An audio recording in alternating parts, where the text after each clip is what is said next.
Avoir le pouvoir. Nous sommes au 2 ou au 3? Le 3 maintenant. Avoir le pouvoir, c'est aussi voir le maître marcher sur les eaux et croire que c'est lui et non un fantôme. Avoir le pouvoir, c'est aussi voir le maître marcher sur les eaux et croire que c'est lui et non un fantôme. C'est-à-dire, avoir le pouvoir, c'est aussi croire au-delà de toute espérance. Savoir que Dieu peut toujours faire quelque chose. Savoir que ce n'est jamais fini avec Jésus. Ah, je fais les amens de ceux qui sont dehors aussi. Savoir que ce n'est jamais fini avec Jésus. Tant que Jésus n'a pas dit stop, tu ne t'arrêtes pas dans la foi. Avoir le pouvoir d'être enfant de Dieu, c'est aussi ça. Croire que dans cette bizarrerie, Dieu peut faire quelque chose de très étrange. Oui, croire que dans cette affaire où personne ne veut rester, Dieu peut imposer quelque chose d'inexplicable. Avoir le pouvoir, c'est voir comme Dieu. Croire que Jésus peut le faire. Et quand c'est Jésus, on sait que c'est Jésus. Que ce qu'il va faire en ce mois de juin te pousse à dire Jésus, ne dis pas fantôme. Toi, tu le connais, tu ne diras pas fantôme. Yes. Toi, tu ne diras pas, voilà les fabrications des miracles. Non, non, non. Toi, tu diras ça, c'est Jésus. Parce que tu le connais. Avoir le pouvoir, c'est savoir que tout peut arriver maintenant. Ça tombe sur la maison.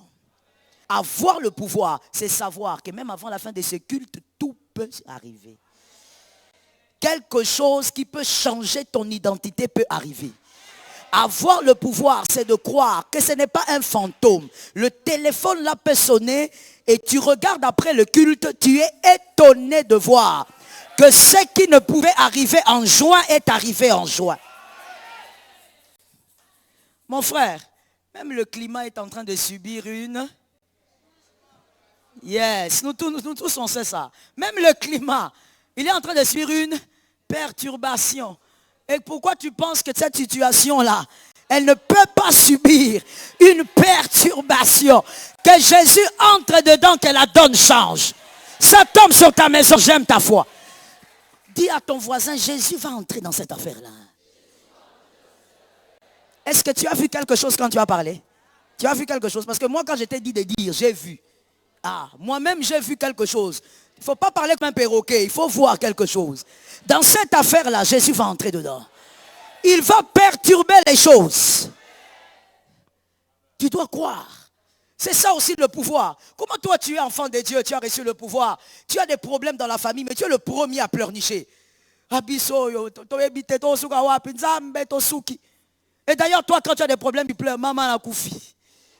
Traduction. Quand tu as des problèmes, tu pleures. Maman, je suis fini, je suis mort. Comment? Ne sais-tu pas qu'il y a quelqu'un? Vous êtes dans la barque, mais il y a quelqu'un d'autre qui n'est pas dedans. Ah, est-ce que je peux parler? Celui qui vous a accompagné pendant quelques années, vous l'avez suivi, il a guéri les malades, il a levé les paralytiques, il a ouvert les yeux des aveugles. Dans la barque, il n'est pas là, c'est qu'il est quelque part. Je dis amen. Il est quelque part. Mon Dieu, pourquoi tu as pleuré cette nuit? Pourquoi? Tu as mal fait de pleurer, c'est un manque de foi. Pourquoi tu as pleuré face à ce problème cette nuit-là? Ne sais-tu pas qu'il est là? Il est en train d'agir. Et les hommes doivent dire, je pèse bien les mots, les hommes doivent dire en juin, fantôme. Toi tu diras, c'est l'Éternel qui m'a visité. Le pouvoir, c'est aussi de croire que cette chose très bizarre, il peut faire.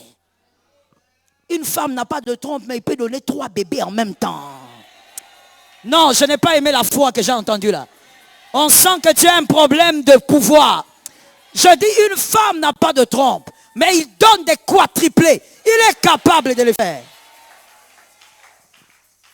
Il est capable de le faire. Oh mon Dieu, nous n'avons pas aimé notre Dieu pour ressembler au monde. Non, il faut qu'on voie notre Dieu marcher sur les eaux. Il faut qu'on le voie. Ceux qui ne croient pas en ton Dieu doivent voir ton Dieu marcher sur les eaux. Avoir le pouvoir, c'est de croire. À chaque fois qu'une situation qui te dépasse arrive, bénis Jésus. Quelqu'un a dit Amen? Quand ça te dépasse, tu fais comment? Je sens que je parle à quelqu'un et j'insiste. Quand ça te dépasse, lève ta main et dis gloire à Dieu. Parce que ce qui te dépasse est une invitation. Il va s'inviter lui-même. Je pose la question. Les parents, on me dit Amen ici? Les parents, on me dit Amen?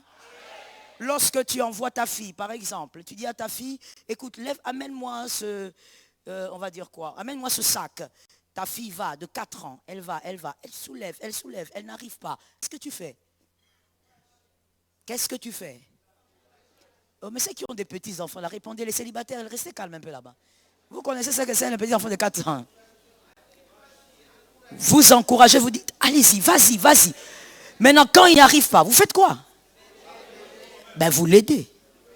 Vous l'aidez. Des fois même, vous l'envoyez en sachant qu'il ne va pas y arriver. Vous regardez, il saute, il se bat. Vous regardez. Et puis vous dites, attends, on fait comme ça. Jésus. Quand il t'envoie l'impossibilité, il s'invite. Je vais te dire mieux que ça. Lorsque Jésus sent que ta vie, ta foi dans la famille n'attire plus les hommes, il crée une impossibilité. En créant cette impossibilité, lui-même va s'inviter. Ça tombe sur ta maison.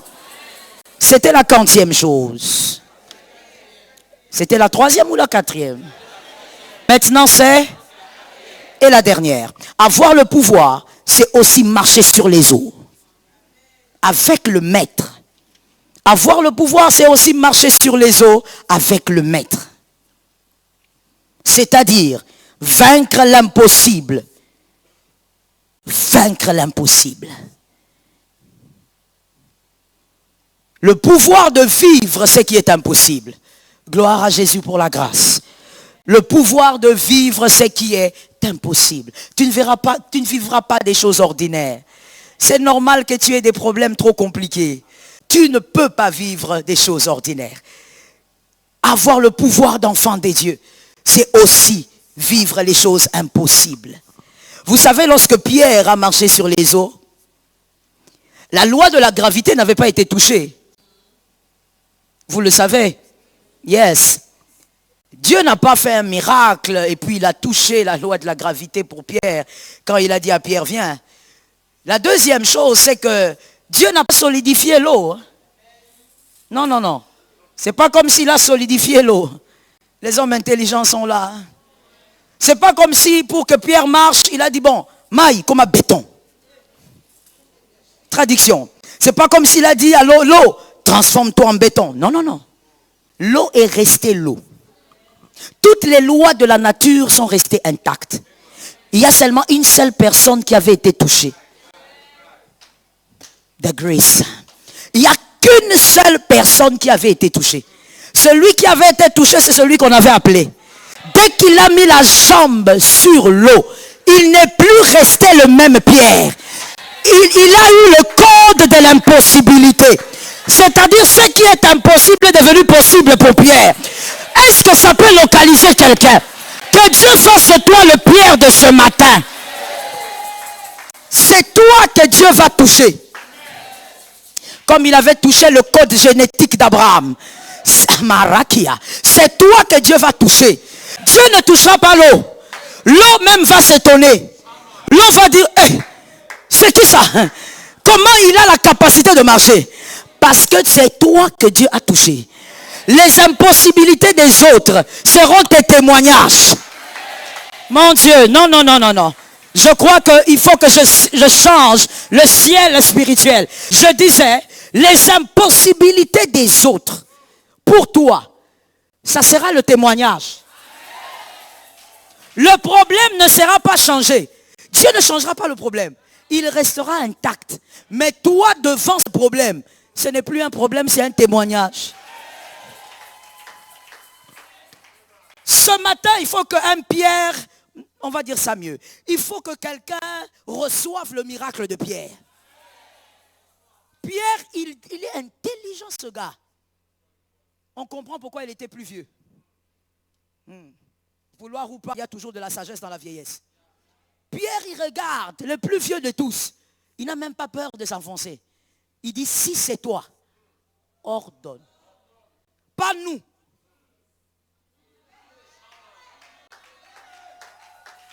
Pas nous. Ma soeur, dans certaines choses, comme Paul l'avait dit, ce n'est pas de l'orgueil, c'est de la fierté. Dans certaines choses, il ne faut pas aller nombreux. Vas-y seul, c'est ta chaise. Vas-y seul, c'est ta célébration. Vas-y seul, c'est ton temps. Vas-y seul, le temps a sonné. C'est le temps maintenant de ta récompense. Ne te fais pas accompagner. Va. Va seul. Oh non, on a bolingo. Qui t'a dit que on a bolingo? Manque à sagesse. Ah, je vais interpréter après. Qui tu es à la moko? Roi Salara. C'est difficile. Heureusement que tu as complété. Je me suis perdu là-dedans. Il n'y a qu'un seul trône. Il n'y a pas de roi. Même si tu as envie d'être roi, tu ne le seras pas. Le roi, il n'y a qu'un trône pour un roi. On ne va pas deux à deux à certains endroits. Voilà pourquoi est-ce que je parle à un aigle. Il y a des problèmes dans la famille que Dieu ne va jamais généraliser. Dieu va toujours lancer le problème chez toi. Tes frères sont en paix, mais toi tu es en problème. Tes sœurs sont en paix, mais toi tu es en problème. Pourquoi c'est toi? Parce que c'est toi qui dois marcher. Tu dois marcher seul. Et vous allez même remarquer ceci. Allez vérifier. Vous verrez que dans les évangiles, ce ne sont pas tous qui ont raconté l'histoire de Pierre. Parce que malgré qu'ils étaient frères, mais... allez lire, vous allez constater. Tous n'ont pas raconté. Pourquoi? Parce que le cœur de l'homme, il a marché. Comment il a marché, nous on n'a pas marché. Comment lui il a marché, nous on vit aussi avec Jésus. Il a dit, si c'est toi, tu ordonnes que moi. Les autres, je ne sais pas. Je ne connais pas leur cas. Je ne connais pas leur foi. Mais moi, je vais marcher. Cette fois-ci, ce problème ne va pas t'engloutir. Ce problème ne détruira pas ta foi. Ce problème ne va pas t'effacer. Ce problème ne va pas créer ton invisibilité. Cette fois-ci, tu vas marcher. Ils vont se poser la question. Mais lui, on n'a pas étudié avec lui. C'est ce que les autres disciples se disaient dans la barque. Ils ont dit, oh Pierre, Pierre à Keko, Pierre, ok. Pierre en train de marcher. Et remarquez, quand il marchait, ne regardez pas derrière.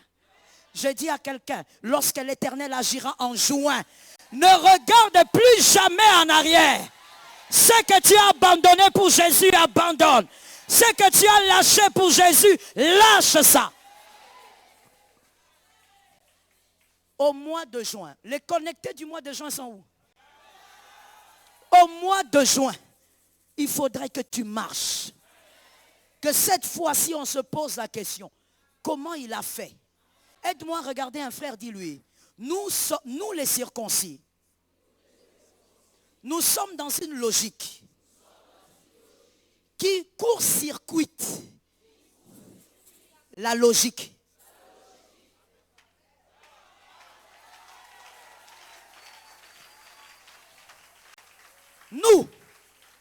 Nous les circoncis, nous court-circuitons la logique. Non, tu vois, pour que une femme ait le bébé, il faut au moins 20, 30 ans, 40 ans, ça devient dangereux, 5 ans. Chez nous, la logique sera inversée. Parce qu'on est capable de marcher. Je prophétise 3 déclarations. La première, le problème arrivera. La deuxième, tu seras capable de vaincre. La troisième, ce sera ton plus grand témoignage. Au mois de juin, ça sera le plus grand témoignage. Maman Sylvie, vous savez des fois, quand le diable combat, il croit qu'il a fini. Quand il regarde, il voit que vous n'avez plus de foi. Il s'est dit, ici, c'est fini. Le diable a son diagnostic. Dieu a son diagnostic. Et toi,